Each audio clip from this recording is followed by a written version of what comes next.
गिट्स प्रीमिक्सचे रसरशीत गुलाबजाम। त्यासाठी इथं मी अर्धा किलो गिट्सचं प्रीमिक्स घेतलं आणि चाळून घ्यायचं आहे। नंतर वाटीनंही मोजून घेतलेलं आहे। 4 वाट्या प्रीमिक्स असेल तर 1 वाटी दूध टाकून हे प्रीमिक्स सैलसर भिजून घ्यायचं आहे, झाकून ठेवायचं आहे।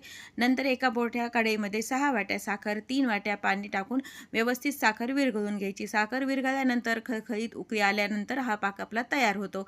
नंतर यामध्ये वेलची पावडर आणि अख्खी वेलची टाकून घ्यायची। हा पाक आपल्याला 1 तारी किंवा 2 तारी न बनवता फक्त साखर छान विरघळल्यानंतर एक उकळी येऊ द्यायची आणि गॅस बंद करायचा। इथं पीठ पण आपलं छान मुरलेलं आहे। हाताला तेल लावायचं आणि गोळे छान गुलाबजामसारखे तयार करून घ्यायचे। इथे मी तेल गरम करायला ठेवलेलं आहे। पाक पण आपला तयार आहे। पाक पण हा गरमच पाहिजे। तेलामध्ये व्यवस्थित तापल्यानंतर यामध्ये गुलाबजाम टाकून छान गोल्डन ब्राऊन कलर येईपर्यंत तळून घ्यायचे। मीडियम हीटवरतीच गुलाबजाम तळायचे, म्हणजे आतपर्यंत छान तळले जातात। गरम पाकामध्ये हे तळलेले गुलाबजाम टाकून घ्यायचे। पाहू शकता आपले रसरशीत गिट्सच्या प्रीमिक्सचे गुलाबजाम तयार आहेत।